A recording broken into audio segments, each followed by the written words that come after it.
ABTA has launched Tourism for Good, a roadmap for rebuilding travel and tourism.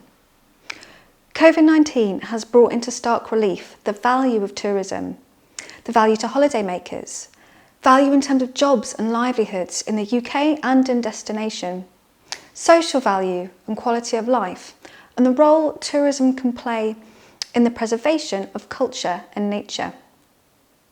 But the industry also faces challenges, such as environmental challenges around the urgent need to accelerate decarbonisation, challenges around destination management and local impact, human rights and animal welfare.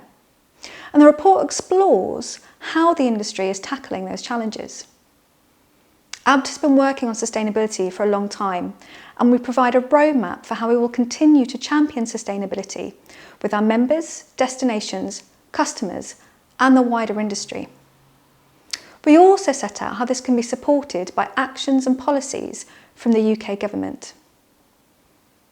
This is a call for the industry to embed sustainability into the recovery in order to ensure future resilience and to build back better.